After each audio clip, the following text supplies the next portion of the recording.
In this video, I'm going to show you how I use the Caldwell G2 chronograph. I'll show you how it's assembled.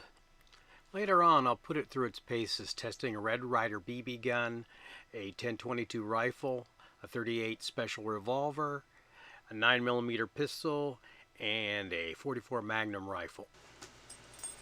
Let's take a look at the various components in the G2 chronograph kit.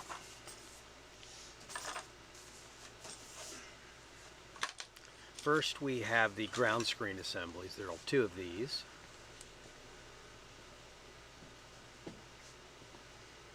Next, we have the ground screen connector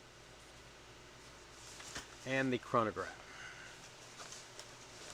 And last but not least is the tripod. Let's take a quick look at assembly. The ground screen connector is connected to the two ground screen assemblies just by sliding it in.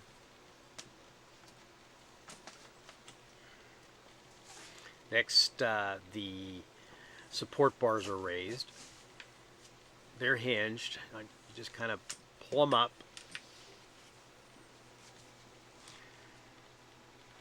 The support bars are then inserted into the actual chronograph. There are 4 little slots, as you can see here.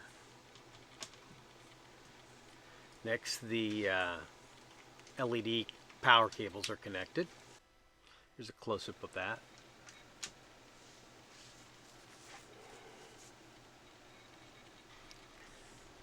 The assembled chronograph is then attached to the included tripod.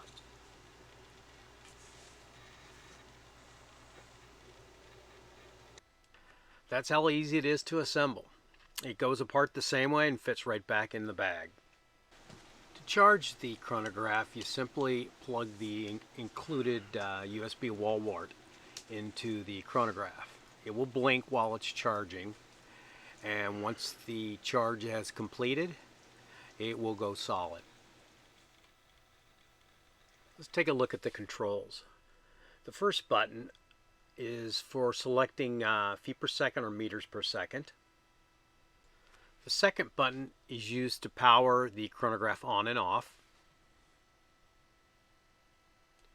The final button is used to turn the LED lights on and off. When the chronograph is powered on, it goes through a boot up sequence. Not sure why, but it also does a countdown during power up. The instruction calls for the bullet to travel directly down the center of the chronograph as indicated by the red X here. This means the aim point should be slightly higher, as shown here with the black X. Let's take a couple quick test shots.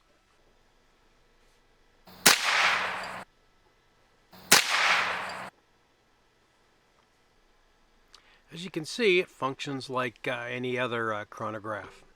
Let's take a quick look at the app. The app takes the chronograph to the next level. Here I'm created a new group and I'm going to edit the description.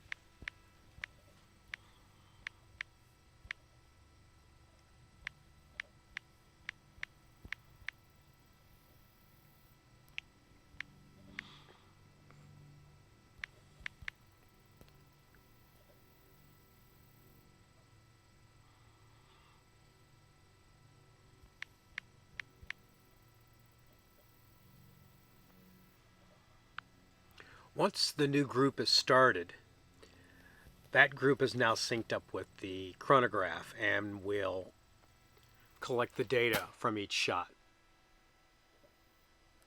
Note there are other variables we can add, so we can get foot-pounds and so forth, but those can be added later as well. Once you've made your shots, you hit the save button and that group will be saved. Once you save the group, a new group is automatically started, so you can go back and change the text for your next shooting sequence. Alright, let's do some testing. For these tests, The Chronograph app will be here on the left. The target will be in the center. And the actual chronograph will be on the right. Let's get started. In this first test, I'll be shooting a Red Ryder BB gun. These are the smallest projectiles you're probably ever going to shoot through this chronograph. As you can see, it does fail to pick the BB up on one sensor or the other.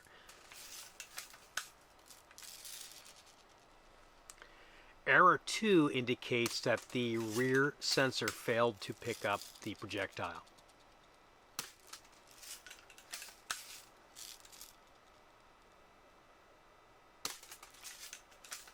Error 3 is telling you that the front sensor failed to pick up the projectile.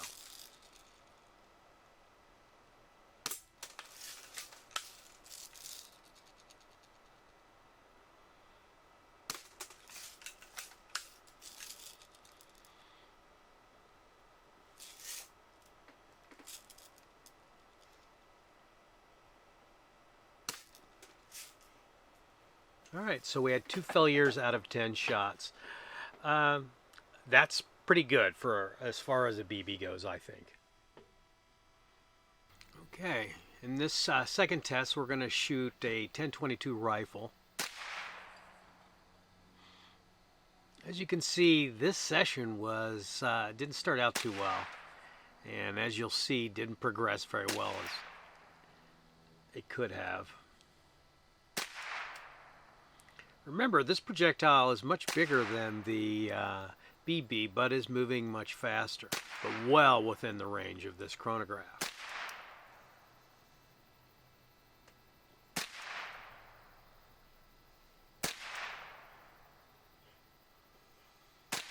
As you can see, we had a 60% failure rate here. Let's change a few things and try again. I moved the chronograph from 10 feet to about 15 feet away.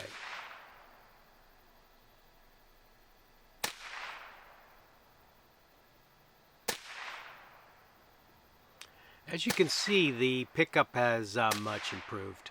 Sometimes that's all it takes, is just a little repositioning.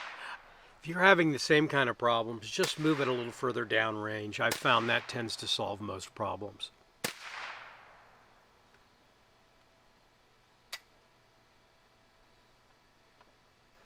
Okay, let's check out a .38 Special revolver.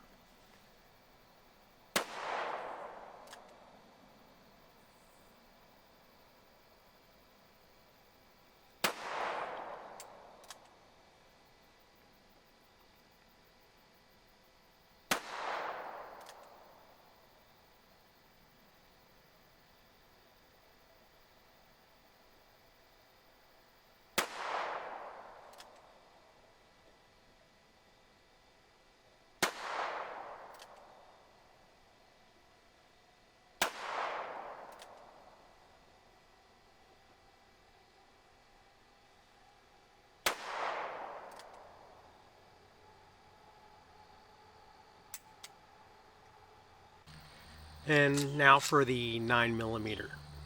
Now, fair warning, this is not my pistol, it's my wife's, so I'm not quite as proficient with it.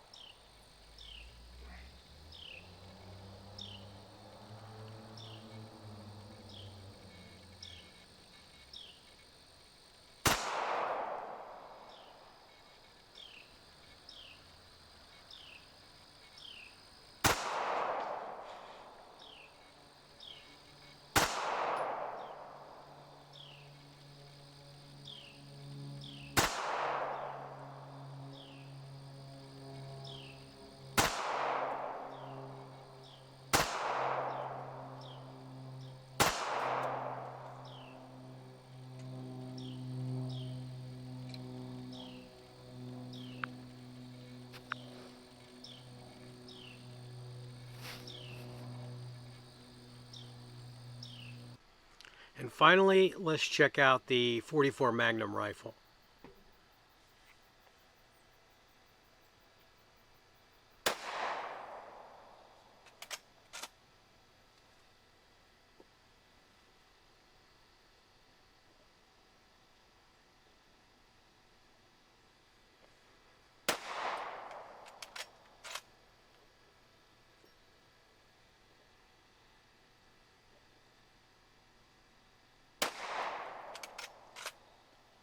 As you can see, it's working like a dream.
Let's go back and edit this session.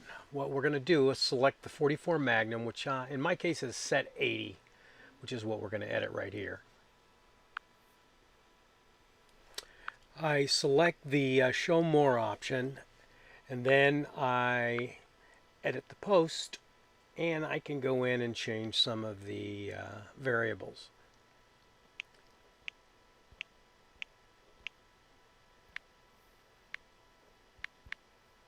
The most important one is the bullet weight. That'll give you your power factor,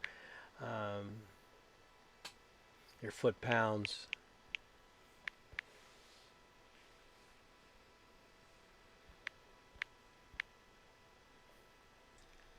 As you can see, it now shows foot-pounds.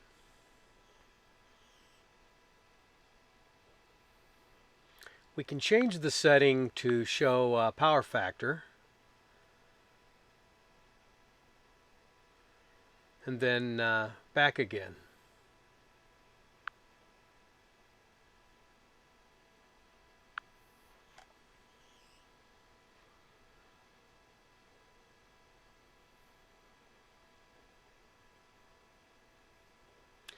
You'll need to commit your changes, and it's now part of the database. A couple things before closing out this video. Something that I've noticed as this chronograph does not play well with sunlight. It just does not seem to work. LEDs on or off, it doesn't work. In addition, I have found that unless the LEDs are turned on, it doesn't work either. Just about in any lighting condition at all, the LEDs need to be turned on. So I don't know what the deal is with that. Another issue I have is with the tripod. It has a tilt function, but as you can see, you can't adjust it in between level and, let's say, this angle here. There are some grooves that keep you from having infinite adjustment, which makes it almost impossible to line up. I've had to resort to adjusting the legs to get it to angle properly at my targets. I have another issue with the tripod as well. While it is lightweight, it makes it very easy to carry and move the chronograph around, it is pretty flimsy. On the first day, the plastic that holds this bracket in place broke, and I had to resort to tie wraps.